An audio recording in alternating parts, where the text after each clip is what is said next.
Se viene el Mundial y nos mudamos a Kansas. Queremos anunciarles una cobertura especial, siguiendo a la selección argentina. Mariana Herrera y Dulce Márquez nos traerán todo el color, toda la información y lo que tenés que saber de la Copa del Mundo.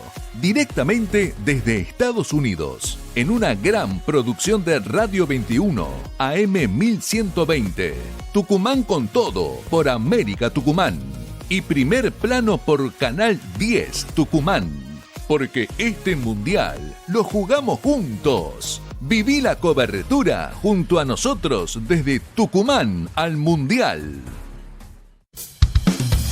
Implementamos un programa de este tipo que no es otra cosa que pensar en la gente, en un área esencial que es la salud. En estos momentos históricos que vamos a empezar a vivir, o le vamos poniendo nombre a palpitar con el comienzo del Mundial, también se toma el trabajo de organizar un programa de estas características que tengan que ver primero con prevenir síntomas, enfermedades, es decir, trabajar en la prevención y cuidar la salud de la gente. Gobierno de Tucumán. Esto es un paciente sin dolor. Esto con migraña. Yo recomiendo Tafirol Migra, que alivia el dolor a partir de los 10 minutos. Tafirol Migra combina la efectividad del mejor paracetamol de Tafirol con la potencia de la aspirina y de la cafeína para acelerar su efecto. Toma 2 para la migraña y 1 para el dolor de cabeza. Tafirol Migra, el especialista en migraña y dolor de cabeza. Todo empieza con una voz que tiene algo para cambiar. La de una madre que necesita más inclusión y acompañamiento. La de quienes buscan reglas claras para ejercer su profesión. La de un joven que quiere oportunidades. La de cada tucumano y tucumana que todos los días sale adelante. En la legislatura de Tucumán elegimos estar en los barrios, en las instituciones, en cada lugar donde hay una realidad que atender, escuchar y transformar. Porque cuando la legislatura está cerca, las voces se convierten en proyectos, los proyectos en leyes y las leyes en derechos. Legislatura de Tucumán. Presidencia Miguel Acevedo. Con Evaquer Gino terminas con la cándida vaginal. Pero ¿cómo sabemos si es cándida, Doc? Picazón intensa. Es uno de los síntomas más frecuentes, así que ese lo dejamos. Flujo blanco sin olor. Tal cual, igual que las molestias durante la relación. ¿Ardor? También puede aparecer ardor. La cándida se va sola. Este lo pinchamos, ¿no, Doc? Si no se trata, puede empeorar. Hoy puedes tratarla fácil. Evaquer Gino es un tratamiento de una sola cápsula, una dosis, un día. ¿Lo dije bien, Doc? Perfecto. Evaquer Gino. En 2025, finalizamos 40 obras que transforman realidades y mejoran la calidad de vida de nuestra gente, como la remodelación de la Plaza Abel Peirano, la nueva sala velatoria en Barrio Municipal, la continuidad del Paseo del Bicentenario, la puesta en valor y restauración del histórico edificio del ex Boxing Club, el nuevo pozo de agua entre calle Heredia y San Martín, y seguimos avanzando. Hoy tenemos más de 15 obras en ejecución, incluida la renovación de la Ruta Provincial 329, una intervención estratégica para nuestro desarrollo. Y vamos por más. Este año ya tenemos proyectadas nuevas obras que seguirán impulsando el crecimiento de nuestra ciudad, porque somos Concepción, porque amamos Concepción y porque Concepción es eso, todo en una ciudad. Con tu factura de energía, todos los meses podés participar por 24 premios increíbles. 12 televisores de 55 pulgadas y 12 camisetas originales de la selección argentina. Ingresá a www.edetsa.com. Completá el formulario y entérate cómo participar. Gana tiempo, gana premios. EDET, comprometidos con nuestra provincia. Instructor de acá del ATM de gastronomía, son aulas, talleres móviles que pone la Secretaría de Educación a disposición del municipio, que lo que queremos lograr es que con esto los alumnos aprendan una salida laboral. Estos talleres no solo a las personas que tenemos un proyecto, sino a quienes no tienen trabajo, les da una herramienta muy importante para poder salir adelante o, qué sé yo, ayudar a la economía de la casa.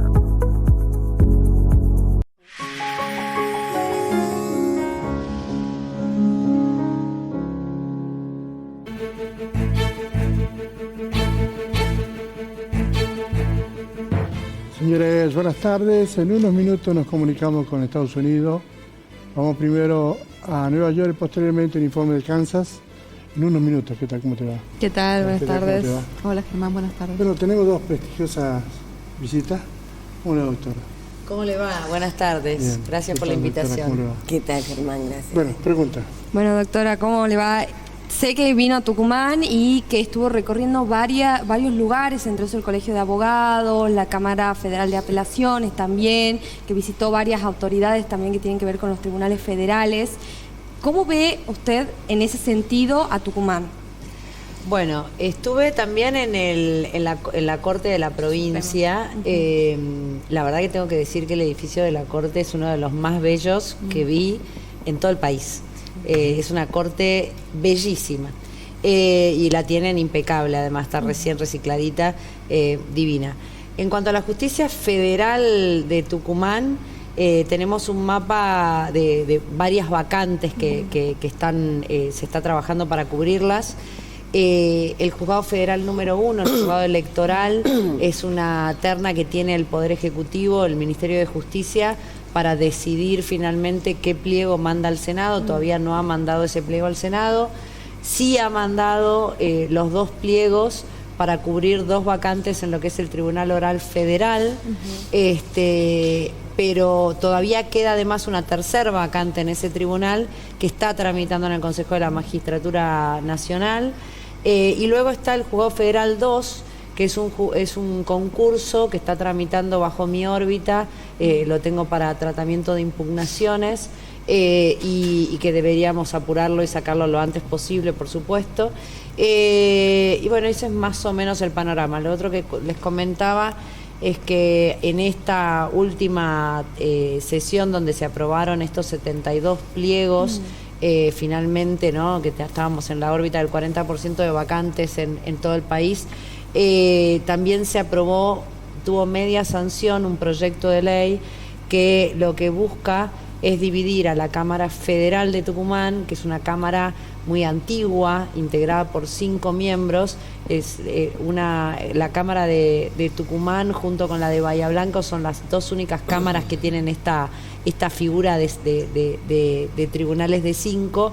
El proyecto lo que busca es dividir a esos 5 en 2 salas, con un presidente de cámara que pueda pivotear para desempatar en caso que estas salas integradas por 2 miembros cada una necesite ese desempate, y con la expectativa de, llegado el momento, si hubiera un presupuesto, designar a un sexto vocal y ya definitivamente terminar con 2 salas como suele haber en el resto del país. ¿Esas salas serían de qué fuero? Son multifuero. Las 2 salas son multifuero, sí. ¿Y cómo va a dividir? ¿Usted llega o ya por orden, por sorteo? Va por sorteo, como se sortean los juzgados, sí, se sortea.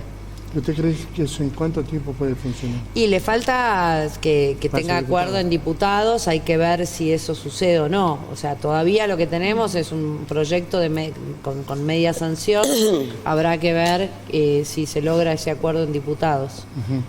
No, la verdad que no podría. Después, una vez que ese proyecto de ley entra en vigencia, como ya tenés a los 5 integrantes de la Cámara designados, es un tema de organización interna, no debería llevar mucho tiempo, porque no es que tenés que poner un edificio en funcionamiento o tenés que designar jueces para cubrir esas nuevas vacantes que se te generan. Acá no estás hablando de un tribunal nuevo, sino de una reorganización interna que desgraciadamente requiere igual de una ley para poder hacerlo, ¿no? En el caso de, no sé si es este el caso, pero de designar jueces, algún magistrado, ¿cómo es esa selección? ¿Cómo funciona el proceso de selección? El proceso. En el Consejo de la Magistratura tenemos 3 instancias. Es un concurso público de oposición y antecedentes. En la primera etapa es un examen, que en principio es un examen anónimo y que son 4 casos que se sortean de un bolillero, que son elaborados por los jurados. Luego tenés un proceso de puntuación de antecedentes, donde lo que se evalúa básicamente es el currículum de la persona y vas puntuando, elaborando el puntaje en función de bueno, maestrías, años de trayectoria, experiencia académica, etcétera, etcétera. Y luego culmina en una entrevista que tomamos los consejeros, donde uno termina de alguna manera de perfilar al candidato. ¿Esos abogados sí tienen que pasar por el CAM, por ejemplo, el Consejo Asesor de la Magistratura? Esto estudian ahí un par de años. Eso es lo mismo, pero en el CAM, que es el tucumano, tiene un proceso. Está bien, yo le quiero, sobre la misma pregunta quiero agregarle algo. Sí. Ajá. Usted sabe que en Tucumán se planteó un tema, una disputa, una polémica, mejor dicho, donde a ciertos elementos se le daba más importancia que a otros. Por los ejemplo, antecedentes. Por ejemplo, decía, una persona que se pasaba cosiendo expediente, le daba más puntaje que aquel que tenía 2 máster o 2 doctorados. ¿Cómo es el criterio con ustedes? Bueno, es muy buena la pregunta. Ayer estuvimos en el Colegio de Abogados de Tucumán, reunidos en un conversatorio con 2 consejeros de la magistratura, dos integrantes del CAM, representantes de los abogados, una ex consejera representante de los legisladores y otros 2 consejeros del estamento de los jueces. Estuvo también el presidente del Consejo de la Magistratura de Entre Ríos, así que fue la verdad que una conversación sumamente rica donde pudimos intercambiar miradas y justamente pensamos sobre todo esto, ¿no? El por qué acceden tan pocos abogados a los concursos, porque el problema que vos tenés es que... Perdón, tan pocos abogados de la calle. Exacto, abogados independientes versus funcionarios judiciales, ¿no? Digo, el abogado independiente, siempre vemos el final del proceso y decimos, se designan pocos abogados de la matrícula, llegan pocos abogados a ser jueces. Pero la verdad es que hay que mirar el inicio del proceso. Y la verdad que todos coincidíamos, Tucumán, Entre Ríos y Nación, coincidimos en que se inscriben pocos abogados. Y eso entonces repercute en que tenés pocas posibilidades de que lleguen al final del proceso. Y lo que nos tenemos que preguntar es el por qué. Y ahí es donde tu pregunta es muy pertinente, porque lo que vemos es que justamente cuando vas a la puntuación de antecedentes se generan estas desigualdades en donde simplemente por haber accedido hasta de meritorio al Poder Judicial te empiezan a correr los años de experiencia y empezás a sumar puntaje en los antecedentes. Mientras tanto, los abogados no corremos la misma suerte y de hecho para acreditar nuestros años de experiencia no es que porque desde el momento en que sacamos la matrícula nos empiezan a correr el plazo, sino que tenemos que andar presentando por poco una prueba de ADN para mostrar que veníamos trabajando durante todo el tiempo que estuvimos trabajando. Dicho esto, la acordada 4 de la Corte, y te traigo un tema que por ahí no habíamos traído hasta ahora, la acordada 4 de la Corte, les recuerdo, tuvo mucha repercusión cuando lo hicieron, es esa acordada que presentan Rosenkrantz con Lorenzetti, donde le propone al Consejo de la Magistratura Nacional un nuevo reglamento para el concurso público que tiene estas 3 instancias que decíamos, ¿no? Y en esa acordada 4, Rosenkrantz lo que plantea es justamente esto: años cosiendo expedientes y resulta que eso es un relojito que corre y vos vas computando entonces cada vez más y más puntaje. Y lo que busca Rosenkrantz es priorizar entonces las trayectorias académicas, maestrías, posgrados, la capacitación. Ahora, Rosenkrantz se queda corto ahí. ¿Por qué? Porque lo que termina priorizando es al abogado académico. Claro. Y no sigue sin priorizar al abogado de la calle. ¿Qué abogado de la calle tiene tiempo para hacer los posgrados, las maestrías? ¿Qué abogado de la calle tiene tiempo para escribir libros, además de atender al cliente, de mantener el estudio al día? Porque no, la carga además en tu estudio no es solamente jurídica, sino administrativa y de todo tipo, ¿no? Hacemos hasta de psicólogos de nuestros clientes. Así que imagínate, acá el quid de la cuestión es cómo hacemos para que ingresen los abogados al concurso fomentando reformulando el proceso de manera tal que los abogados crean que realmente pueden llegar, ¿no? Exactamente. Pero ahora con la destreza, con el juicio oral, el abogado tiene una cuestión adicional, un valor agregado que es la destreza para el juicio oral. Entonces es como si fuera que eso ya no lo valorás. En ese sentido me parece importante destacar la actividad de los colegios de abogados, que es una pata que me parece que está interesante tocar. A mí me toca participar en el colegio de la abogacía de la Capital Federal y me parece que está bueno armar un mapa de instituciones virtuosas.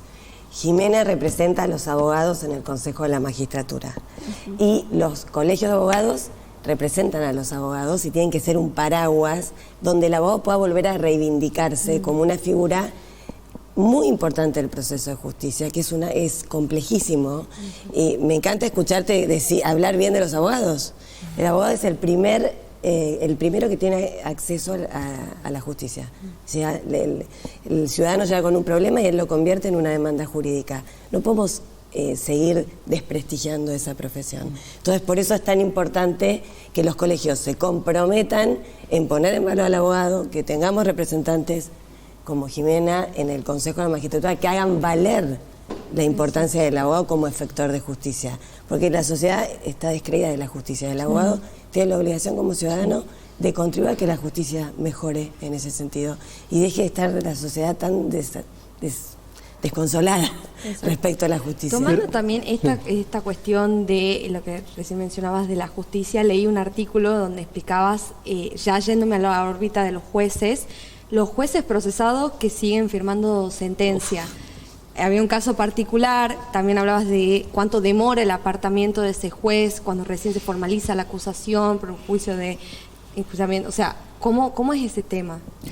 Bueno, hoy no tenemos en el Consejo de la Magistratura una herramienta que nos permita apartar al juez, ese juez que tiene ya un procesamiento firme en una causa penal donde ya el juez entendió que había que procesarlo, el fiscal pidió el procesamiento, la Cámara le confirma el procesamiento, o sea, son 3 jueces más que confirman, digo, eso no podemos ya hablar de un potencial complot contra un juez, ¿no? Pero cuando vos tenés un juez con un procesamiento firme, muchas veces lo que también surge es que además se le pide una prisión preventiva. ¿Por qué? Porque la prisión preventiva lo que busca es justamente que este juez no entorpezca la investigación. Pero mientras tanto, y con esa pedido de prisión preventiva, con ese procesamiento firme, resulta que el juez sigue firmando y sigue sentado en su juzgado. Imagínense la potencialidad que tiene ese juez para entorpecer la investigación que le están haciendo a él mismo. Y ahí el quid de la cuestión es que necesitamos reformar la ley del Consejo de la Magistratura. No solamente porque en realidad nuestro consejo es un consejo provisorio, no nos olvidemos que cuando pasamos del consejo de 13 a 20 se hizo porque hubo un fallo de la Corte que entendió que ese consejo de 13 era desequilibrado y que le pide al Congreso que dicte una nueva ley de estructura y que en caso de que no lo hiciera en 4 meses, entonces teníamos que volver a los 20 miembros originales. Pero la realidad es que todavía nos debemos eso que nos pidió la Corte, que es una nueva ley. Igualmente, y si esa nueva ley no llega, lo que hay que sí urgente hacer es presentar un proyecto de ley. Yo lo elaboré ese proyecto, lo tienen varios diputados, yo no sé por qué se traba, pero necesitas incorporar la posibilidad de una suspensión preventiva que te permita, cuando llega la denuncia al Consejo de la Magistratura, que nosotros en realidad nosotros no tenemos que investigar la responsabilidad penal. Nosotros lo que tenemos que investigar es la responsabilidad como funcionario y si todavía se puede considerar que reúne las condiciones para mantenerse como juez o corresponde iniciar un juicio político para apartarlo. Ahora, ahí necesitas poder suspenderlo preventivamente mientras llevas adelante la instrucción de esa denuncia, porque si no lo que nos pasa es lo que acaba de pasar el miércoles pasado, que tuvimos plenario, logramos abrirle juicio político al juez Salmein, un juez en Salta que bueno, ha hecho las 1001, pero que hoy tiene está a pasitos del juicio oral, con procesamiento firme, con pedido de prisión preventiva firme y todavía firmando, no solamente en su juzgado, sino subrogando otros juzgados, ¿no? Entonces, recién el miércoles se le abre el juicio político y se lo pudo suspender, porque recién tuvimos los 14 votos para poder hacer eso. Pero hasta que se sustanció esa denuncia, pasó más de un año. Y mientras tanto, durante más de un año, este juez estuvo firmando en varios juzgados, ¿no? ¿Cómo nos sentimos los justiciables cuando tenemos que ir a dirimir nuestros conflictos ante un juez que está procesado y con pedido de prisión preventiva, ¿no? Y resulta que es como que ese ladrón de gallinas al final, que te vengan a decir que vos sos el delincuente, es duro, ¿no? Claro. También. Pero también está otros casos donde no llega a la instancia esta de juicio oral, que se hace la denuncia, y es como que normalmente en la nación, no en la provincia, pero en la provincia más uno puede ir a la legislatura, hacer planteo. Se demora mucho el trámite en el Consejo de la Magistratura.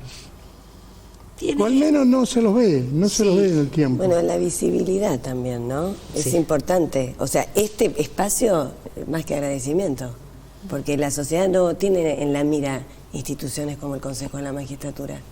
Entonces, está buena la mirada de ustedes. Hay todo un proceso, pero que tiene sus reglas, sus momentos, pero no está observado por la sociedad. Y es muy importante porque forma parte de la seguridad jurídica que necesita la Argentina, que funcione bien el organismo que selecciona a los jueces y que los juzga.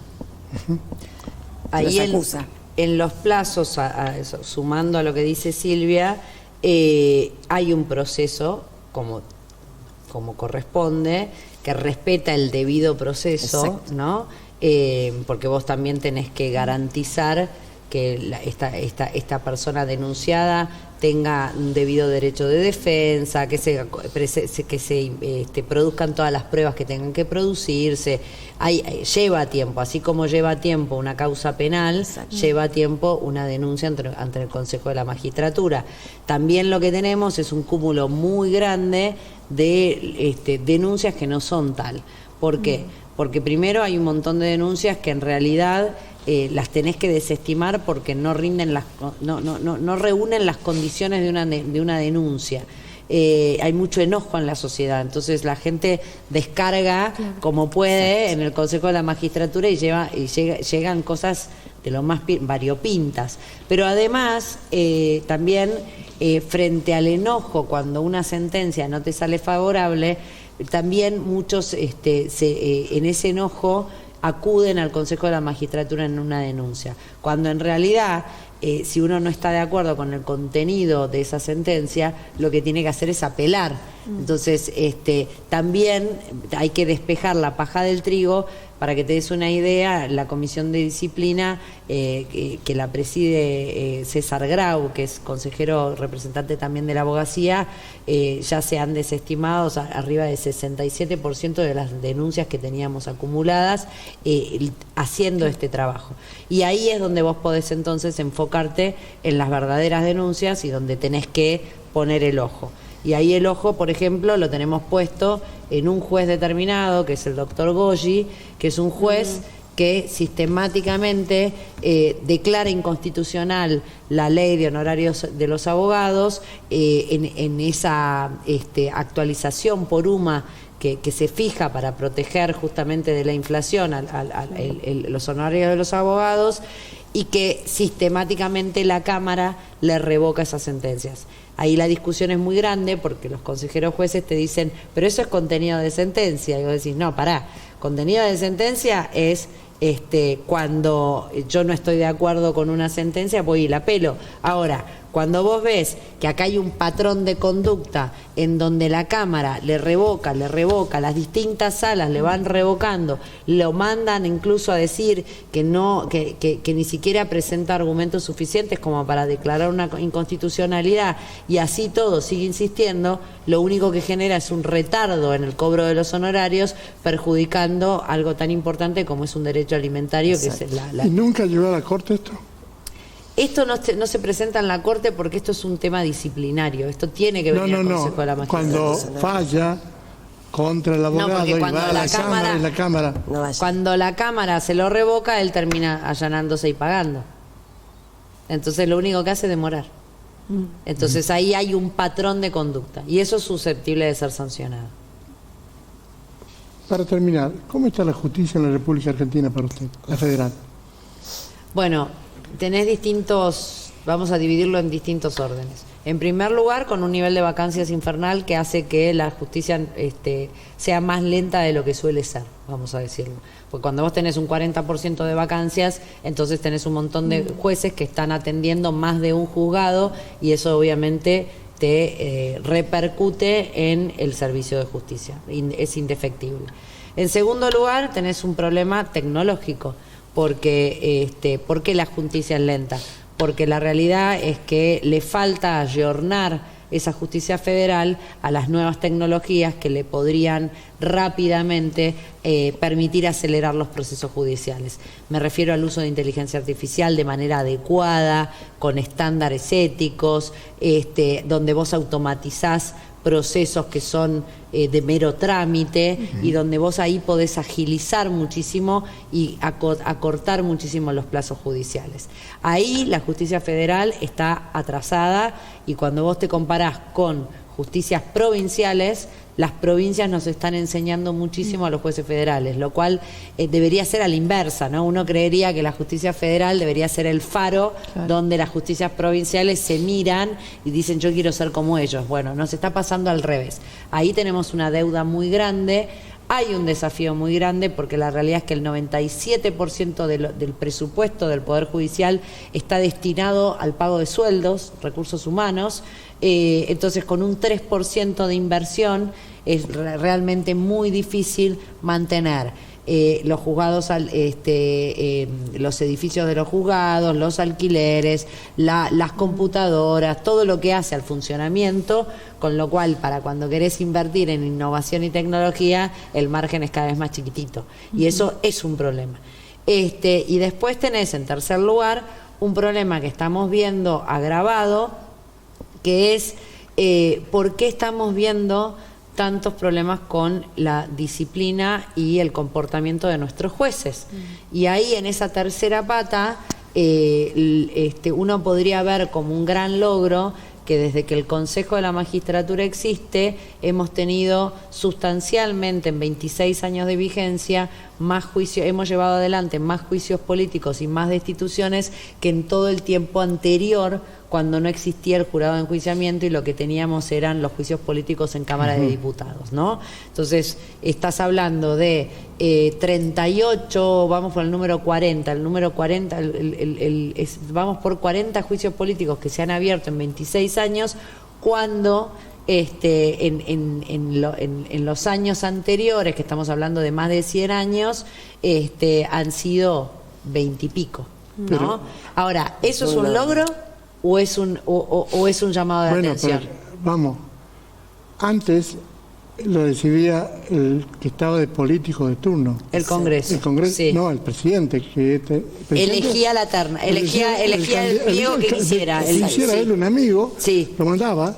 Exacto. Entonces, y si está en el mismo partido era muy difícil que en el tiempo se lo cambiara. Eso hablamos de antes del 94. Claro. Ahora no, porque ahora ya los jueces ya no responden al Poder Ejecutivo. Ahora, fíjate esto, creamos un Consejo de la Magistratura para convertirnos en un órgano técnico-político, porque también hay que reconocer que cuando vos tenés 20 consejeros, cuando tenés un órgano colegiado, hay política en ese órgano colegiado porque tenés que lograr mayorías, pero no deja de ser técnico. Y el problema justamente es ¿estamos eligiendo bien a los jueces? Porque por algo después los tenemos que destituir. ¿Por qué estamos destituyendo tantos jueces? ¿Por qué estamos sancionando tantos jueces? ¿Eso es bueno o es malo? No nos tenemos que preguntar si estamos seleccionando mal, ¿por qué llegan los jueces que llegan? Y ahí vamos al proceso. Si el proceso tiene que ser técnico, con una instancia de debate, por supuesto, para lograr esos 14 votos que necesitas para elevar una terna, bueno, ¿qué está pasando en este proceso y por qué finalmente nos llegan los mejores? Bueno, ahí es donde la Corte nos dijo, che, esto está funcionando mal. Y nosotros nos debemos como consejeros revisar ese proceso porque tenemos muchísimo margen de mejora en cada una de las instancias para lograr más objetividad, más mérito, menos discrecionalidad, más transparencia, para que realmente cuando el postulante accede a ese proceso, sabe que lo único que es importante es cuánto vale él por su mérito propio y no de quién es amigo. Porque hoy sigue funcionando a través de el amigo. En vez de ir a hablarle al presidente, le hablan a los 20 consejeros. Pero sigue funcionando de la misma manera. Gravísimo. Por eso la Corte dijo lo que dijo y por eso nosotros decimos lo que decimos. Necesitamos obviamente que el resto de los consejeros se ponga la camiseta y empecemos a empujar el lápiz. Hay muchísimo trabajo por hacer en materia de transparencia en la selección de magistrados. La verdad que podemos seguir hablando y hablando. Le agradezco mucho, doctora, la gentileza que ha tenido. Gracias, doctora. Gracias a ustedes. Bien. Hacemos una pausa y ya volvemos.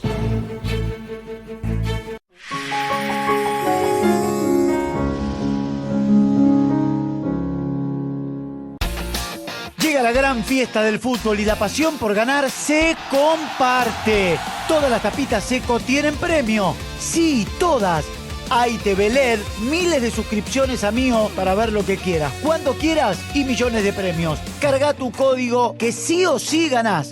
Destapá una Seco. Es genial. Con Seco y Mío, sacate las ganas de ganar.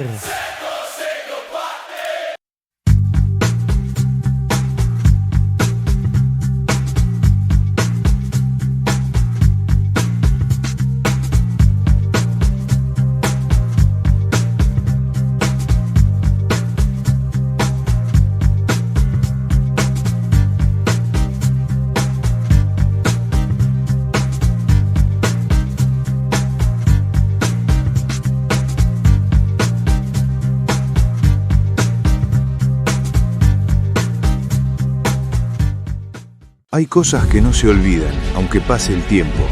Una cancha que late, una tribuna que nunca se va, una pasión que espera, pero no abandona. Esta gente siempre estuvo, en las buenas y en las malas también.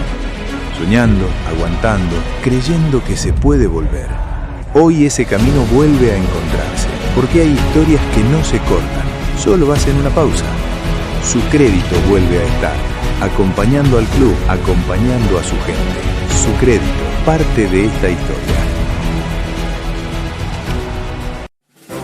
Famaillá se prepara para vivir este 9 de julio la 18ª edición de la Fiesta Nacional de los Mellizos. El encuentro más grande de mellizos de todo el país. 9 de julio desde las 16 horas frente a la réplica del Cabildo. Festejemos juntos el Día de la Independencia y la fiesta más popular.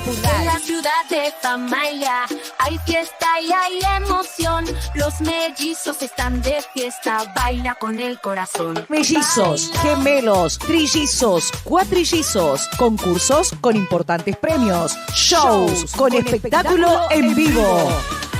Invitan Municipalidad de Famaillá, Intendencia Mellizos Orellana, Ministerio del Interior, Ente Tucumán Turismo, Gobierno de Tucumán. Baila, baila, que la noche es nuestra. Los mellizos son la gran fiesta. Risas y aplausos en cada rincón. Hace 4 años, Argentina se juntó.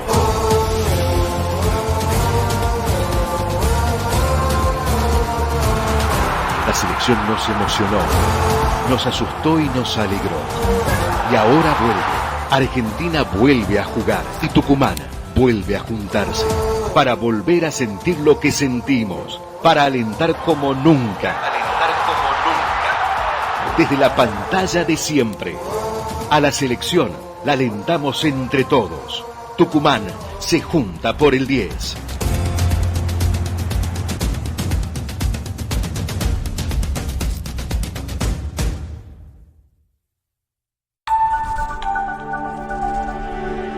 Cuando llega la Chiqui, el aplauso es inevitable. ¡Felicitaciones! Muchas gracias. Pero los Martín Fierro van y vienen. Pero nada, es una maravilla, felicidad. querido. Yo tengo el de platino. Claro. Esta noche, 21:30, se sientan a la mesa de Mirta Lidita Carrió, Ernesto Tenenbaum, Nacho Otero y Fautos Potorno.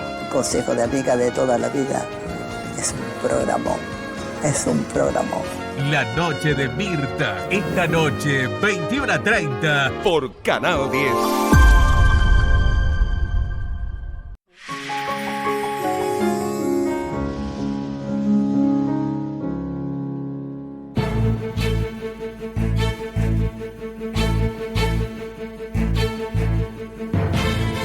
¿Qué tal, profesora? ¿Cómo le va? ¿Cómo está, Germán?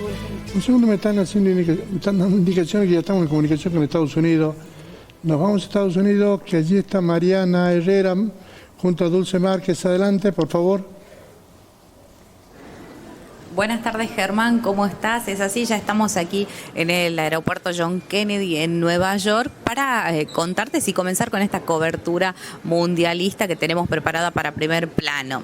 Te cuento que hay mucha gente aquí en el aeropuerto. En el día de hoy estuvo llegando muchísima gente, también en el día de ayer, y es porque justamente Nueva York es una de las sedes y justamente va a estar albergando a uno de los partidos más importantes, el partido de la final el próximo 19 de julio en el MetLife Stadium, y además de eso hay que destacar también que Brasil va a estar debutando hoy sábado frente a Marruecos en uno de los partidos más importantes para el conjunto de Brasil, que lógicamente llega con mucha expectativa. Por eso hay muchos brasileños aquí ya en Nueva York, muchos que llegaron para poder acompañar a la selección. Te cuento además, Germán, que se ha preparado mucho la ciudad de Nueva York para albergar esta cita mundialista, porque lógicamente no se trata de un país en donde el fútbol sea justamente su deporte principal y de esta envergadura. En este marco hay que destacar que la ciudad va a generar diferentes shows y alternativas, muchas actividades que muchas de ellas incluso son gratuitas para que los hinchas que lleguen aquí a la ciudad puedan disfrutar también de diferentes experiencias, porque hay muchos que son, por ejemplo, en lugares icónicos de la ciudad, como en el Rockefeller Center, en el Times Square y en distintos lugares que son casi un clásico de visitar en Nueva York.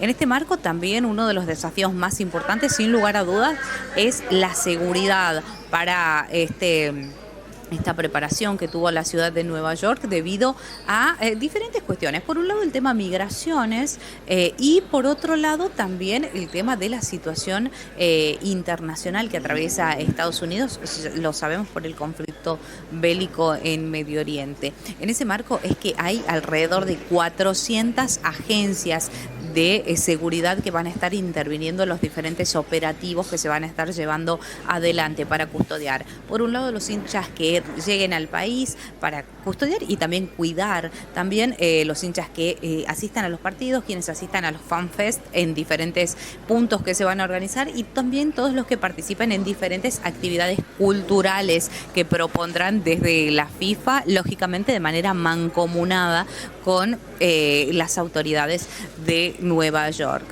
Un dato importante y casi de color para estos días, hay que destacar que hay alerta por un calor muy, muy importante, un calor severo aquí en Nueva York. Para hoy, por ejemplo, se está anunciando que las máximas llegarían a 37 grados, lo cual es muy, muy importante, y que además hay que destacar que esto podría generar hasta en los próximos días tormentas eléctricas, y esto sin lugar a duda podría tener un impacto grave incluso en los partidos y en la programación del calendario. Hay que recordar que para este año, para el torneo mundial, al igual que el Mundial de Clubes el año pasado, que también se llevó adelante aquí en Estados Unidos.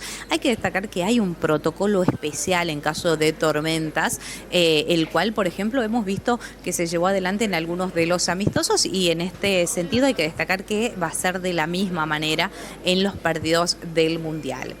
Y por otro lado también, Germán, hay que destacar la situación política y social de Nueva York, porque Nueva York es sin lugar a duda uno de los centros más importantes a nivel político.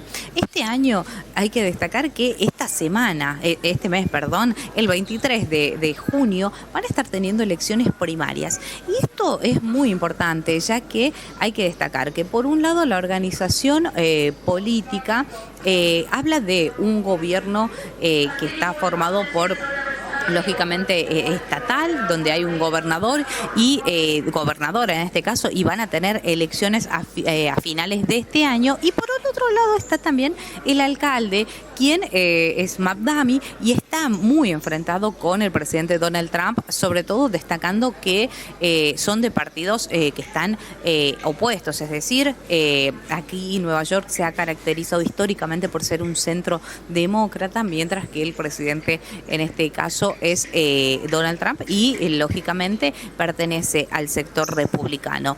Con lo cual también el Mundial va a estar atravesado por esta cuestión política, por esta actualidad política que van a vivir quienes forman parte, quienes son ciudadanos de Nueva York, y que van a estar atravesando diferentes cuestiones. Y para el gobierno actual, sin lugar a dudas, el desafío es poder llevar adelante la organización de un evento que es multitudinario, en donde se espera que, por ejemplo, solo a Nueva York lleguen alrededor de 1 millón de visitantes, y esto genere un impacto económico de alrededor de 3.300 millones de dólares, con lo cual el desafío es muy importante para este mes aquí en la ciudad de Nueva York. Claro, tu informe. ¿Tenés preguntas? Sí, yo quiero que nos cuente un poquito sobre los partidos del Mundial. Adelante, Mariana. Sí, bueno, con relación a los partidos, sin lugar a dudas, hay algunos encuentros que son realmente muy, muy importantes. Como les destacaba, Brasil-Marruecos es uno de los más importantes. El MetLife Stadium va a estar albergando 8 partidos. Les digo exactamente cuáles son: Brasil-Marruecos, Francia-Senegal, otro partidazo, Noruega-Senegal, Ecuador-Alemania, Panamá-Inglaterra, luego un partido de 32avos de final, uno de 16avos y nada más y nada menos que la final. Por eso también la importancia de esta ciudad en toda la organización. Y hay que destacar que, por otro lado, Nueva York es una ciudad que está más bien identificada con el básquetbol. Por eso hemos visto en estos últimos días la final de la NBA, en donde se ha reunido muchísima gente en diferentes puntos turísticos, sobre todo en el Times Square, para alentar a sus equipos, porque de alguna manera el básquet sí es el deporte propio de esta ciudad. Sin embargo, hay que decir que en cuanto a la organización, tanto desde la ciudad como desde las autoridades de la FIFA, van a hacer de alguna manera una mezcla, y para la final se espera que haya una influencia directa prácticamente de los shows de medio tiempo a los que se estilan aquí en Estados Unidos. Por eso ya se sabe que para el día de la final van a estar actuando nada más y nada menos que Madonna, Shakira, Chris Martin de Coldplay, y esto sería en el entretiempo de nuestro fútbol convencional, como todos lo conocemos, lo cual lógicamente ha suscitado diferentes críticas por parte de quienes son de alguna manera quienes están más bien pensando en lo meramente deportivo, porque hay que recordar que acá hay una Copa del Mundo que se está disputando a nivel futbolístico, y esta situación de que se haga un entretiempo extendido, además sumado a que ya de por sí se ha implementado estas pausas de rehidratación que también han generado mucha polémica, hace que se espere que la final sea distinta a todas las otras que vimos. Hay que recordar como datos importantes, Germán, que este mundial es diferente desde todos los puntos de vista, porque se ha aumentado la cantidad de selecciones, son 48 las selecciones que están participando en esta edición del Mundial. 104 son exactamente los partidos que se van a estar jugando en 3 países distintos: México, Estados Unidos y Canadá. Esto también genera mucho impacto porque sin lugar a duda hace que las distancias y las exigencias para las diferentes selecciones sean mucho mayores. Por eso, sin lugar a dudas, es un mundial diferente el que vamos a vivir, un mundial que va a tener muchos condimentos, un mundial que va a tener el plus del show y también toda la impronta que va a tener aquí en Estados Unidos, también diferenciándose un poco de lo que es México y de lo que es Canadá, y lógicamente va a estar atravesada por la importancia política de todos este tipo de eventos, en donde a medida que avance el certamen se espera también la presencia de autoridades de los diferentes países involucrados llegando a Estados Unidos, porque hay que destacar que el grueso y lo más importante de la competencia se va a estar disputando justamente aquí en los Estados Unidos. Gracias, Mariana, te agradecemos muchísimo. Vamos a seguir en contacto con vos. Bueno, en cualquier momento volvemos. Gracias.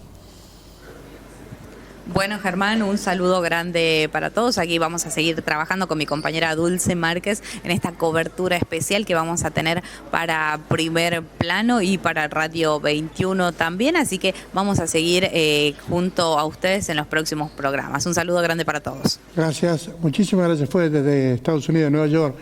Está Mariana Herrera junto a Dulce Márquez. Profesora, ¿podemos hacer una pausa? ¿Hacemos una pausa? Sí, por favor. Vamos a la pausa y ya volvemos.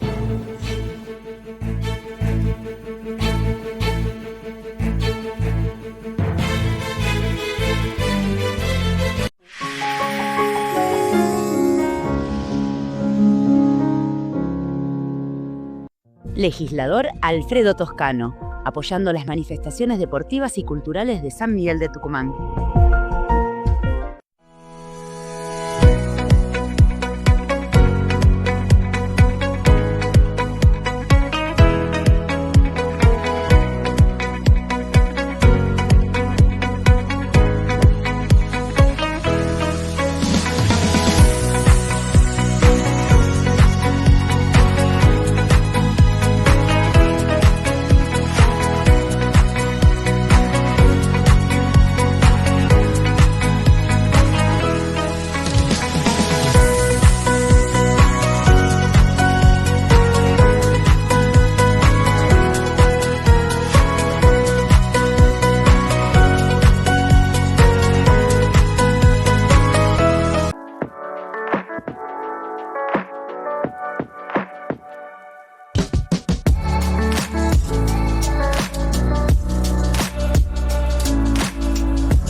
Hay cosas que no se olvidan, aunque pase el tiempo.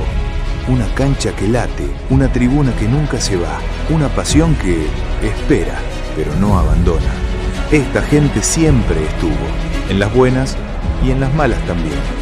Soñando, aguantando, creyendo que se puede volver. Hoy ese camino vuelve a encontrarse, porque hay historias que no se cortan, solo hacen una pausa. Su crédito vuelve a estar, acompañando al club, acompañando a su gente.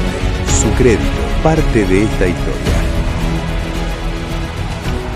Con tu factura de energía, todos los meses podés participar por 24 premios increíbles. 12 televisores de 55 pulgadas y 12 camisetas originales de la selección argentina. Ingresá a www.edetsa.com. Completá el formulario y entérate cómo participar. Gana tiempo, gana premios. EDET, comprometidos con nuestra provincia. Se viene el Mundial y nos mudamos a Kansas. Queremos anunciarles una cobertura especial, siguiendo a la selección argentina. Mariana Herrera y Dulce Márquez nos traerán todo el color, toda la información y lo que tenés que saber de la Copa del Mundo. Directamente desde Estados Unidos, en una gran producción de Radio 21, AM 1120. Tucumán con todo por América Tucumán. Y Primer Plano por Canal 10 Tucumán. Porque este mundial lo jugamos juntos. Viví la cobertura junto a nosotros desde Tucumán al Mundial. Existen dos tipos de empresas, las que fueron hackeadas y las que aún no lo saben. En Argentina se registran miles de intentos de ciberataques cada semana y Tucumán no es la excepción. Por eso nació AECIT, Agrupación de Empresas de Seguridad de la Información de Tucumán, una comunidad de empresas y profesionales que trabajan para fortalecer la seguridad digital, impulsar la capacitación y generar conciencia en toda la región. La ciberseguridad es un desafío de todos. AECIT, construyendo un Tucumán más seguro en el mundo digital. Famaillá se prepara para vivir este 9 de julio la 18ª edición de la Fiesta Nacional de los Mellizos. El encuentro más grande de mellizos de todo el país. 9 de julio desde las 16 horas frente a la réplica del Cabildo. Festejemos juntos el Día de la Independencia y la fiesta más popular. En la ciudad de Famaillá hay fiesta y hay emoción. Los mellizos están de fiesta, baila con el corazón. Mellizos, gemelos, trillizos, cuatrillizos, concursos con importantes premios, shows con espectáculo en vivo. Invitan Municipalidad de Famaillá, Intendencia Mellizos Orellana, Ministerio del Interior, Ente Tucumán Turismo, Gobierno de Tucumán. Baila, baila, que la noche es nuestra. Los mellizos son la gran fiesta. Risas y aplausos en cada rincón. Si vas a contratar una seguridad privada, consulta lo siguiente. ¿El agente cuenta con una aseguradora de riesgos de trabajo? ¿Está en blanco? Es decir, ¿está registrado en la empresa? ¿La empresa tiene el formulario 931 de AFIP al día? ¿El agente cobra un sueldo, un aguinaldo y otros beneficios en término? Entonces, este es un agente de seguridad Benja, la seguridad privada que debes contratar. Porque un guardia conforme siempre garantiza un eficiente servicio de seguridad.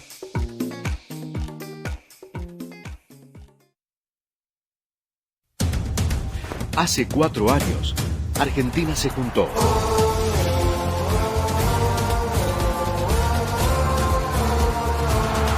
La selección nos emocionó, nos asustó y nos alegró. Y ahora vuelve. Argentina vuelve a jugar y Tucumán vuelve a juntarse para volver a sentir lo que sentimos, para alentar como nunca. Desde la pantalla de siempre. A la selección la alentamos entre todos. Tucumán se junta por el 10.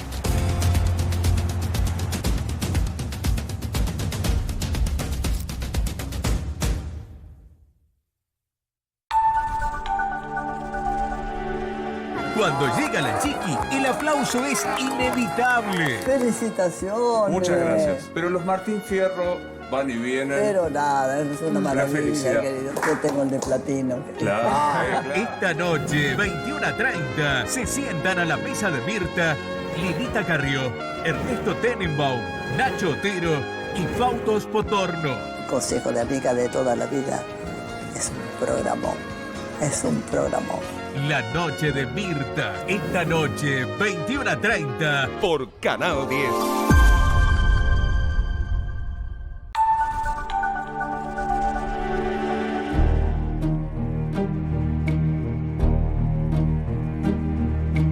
Este domingo a las 10 de la mañana, la Santa Misa desde los estudios de Canal 10. La Santa Misa al servicio de la comunidad católica de Tucumán. Este domingo a las 10 de la mañana, en vivo por Canal 10.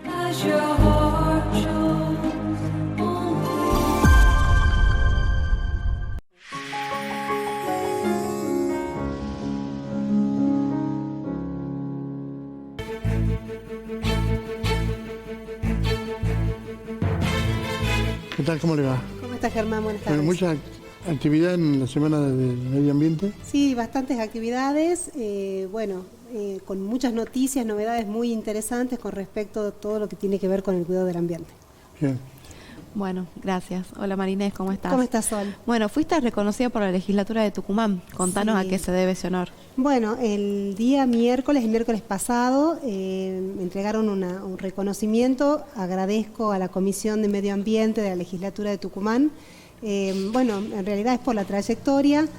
Yo más que feliz porque no solamente obviamente por el reconocimiento, sino porque hoy el ambiente está en lo que es agenda política, ¿no? Yo hace muchísimos años que vengo trabajando en este tema y ver cómo se está avanzando con proyectos, cómo se escucha, bueno, con distinta profundidad y con distinta responsabilidad el tema del ambiente, pero estamos viendo cómo hoy se habla. Y hace 20 años atrás no escuchábamos hablar de procesos de contaminación prácticamente, no escuchábamos hablar del cuidado del ambiente como nos pasa hoy, ¿no? Ahora, ¿toda esta situación es porque hay mayor conciencia o es porque de alguna manera los poderes están interviniendo más? Yo creo que se dan varias situaciones, ¿no? Si empezamos a retroceder un poco, el Día del Ambiente, que es el día 5 de junio, que fue el viernes pasado, se debe a que el día 5 de junio de 1972 se hace el primer encuentro internacional para tratar el tema del ambiente. Entonces, pensemos cuántos años han pasado y ya hay esfuerzos a nivel internacional. Pero yo creo que, ¿por qué hoy es un tema importante? Es un tema importante porque nos está afectando, ¿no? Pensemos en el documento que tanto escuchamos hablar de las futuras generaciones. Ese documento es del año 1987. ¿Cuántos años han pasado? ¿Quiénes son las futuras generaciones? Ya son nietos, ¿no? Ya son nuestros nietos. Y seguimos diciendo el mismo discurso. Entonces en algo hemos fallado como sociedad mundial, ¿no? Pero hubo convenciones internacionales. Todos los años siempre están las COP, que son las conferencias de las partes, todos los años hoy este año es en Turquía, se está avanzando con eso, pero ¿qué es lo que pasa, Germán? Si se quiere trabajar a nivel internacional, y estos son acuerdos no vinculantes, entonces dependen de las buenas intenciones de los distintos países para que esto realmente se concrete. ¿Y qué es lo que pasa generalmente? Viene pasando en los últimos encuentros que las grandes potencias, que son los que en general más contaminan, se retiran. Entonces, todos son esfuerzos como inútiles. Pero estamos hablando de Estados Unidos y China. Así es. Bueno, China avanzó muchísimo también en lo que es energías renovables, ¿no? Eso también hay que tener en cuenta cómo se fue redirigiendo el tema del consumo energético en China, bueno, pensando en esto, ¿no? Ya es una cuestión económica también, ¿no? Ya hay que pensarlo, que todos estos cambios que se van dando a nivel mundial, por muchas veces encubiertos por cuestiones ambientales, tienen un trasfondo económico importante. Pero, por ejemplo, hace menos de un mes apareció en fama ya un italiano que quiere hacer un sistema de energía solar domiciliaria. Es decir, como que ayudar a las familias para que esto pueda funcionar. ¿Estos sistemas funcionan o no? Bueno, acá en nuestra provincia ya tenemos instalado varios sistemas de estos, tenemos empresas que tienen instalado el sistema. Lo que es complicado es la normativa de ¿qué es lo que pasa? ¿Cuándo captamos mayor cantidad de energía solar? Cuando es de día, ¿no es cierto? Donde tenemos luz solar es cuando se puede captar. Entonces, tenemos picos de captación de energía durante el día y durante la noche no, obviamente. Entonces, lo complicado de este proceso, ¿cuál es la acumulación de la energía? Durante el día, fantástico, usamos la energía del sol, y durante la noche sí necesitamos energía eléctrica. ¿Y por qué? Porque sí se puede acumular en baterías, lo cual genera una complicación. Pero el problema se da en muchas veces cuando nosotros tenemos un exceso de energía que hemos captado durante el día. Nuestra casa consume menos de lo que hemos captado y eso podríamos venderlo a la red. Ajá. O sea que solo podemos tener energía solar durante el día. Durante la noche vamos a necesitar siempre electricidad. No, salvo que tengas baterías donde hayas almacenado la energía que has guardado durante el día. O sea, sí es factible. Lo que pasa es que, bueno, está ahí, ya se complica un poco el proceso, no es tan sencillo como que estés utilizando directamente la energía solar. Ajá. ¿Ese sistema es caro? Cada vez se amortiza en menos cantidad de tiempo. Antes hablábamos de 6 años, ahora se amortiza en menos tiempo. ¿Usted cree que eso va a seguir abaratándose en el tiempo? Yo pienso que sí, ya cada vez los paneles ahora son chinos, ¿no? La mayoría de lo que se comercializa. Germán, después le quiero comentar de otro tema que me parece fundamental en esto que estamos hablando, que es el tema de la educación ambiental. En el año 2021 se sancionó la Ley de Educación Ambiental y esto está muy involucrado con lo que estamos hablando, porque ahora es obligación enseñar educación ambiental en las escuelas.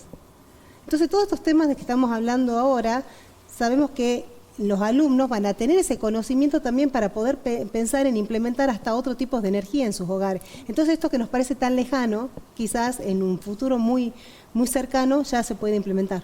Claro, bueno, es como la educación vial, es como otro tipo de educación del chico en la escuela. ¿Usted cree que el medio ambiente va a formar parte de eso? Ya está, o sea, del año 2021 está el marco de la Ley Nacional de Educación Ambiental.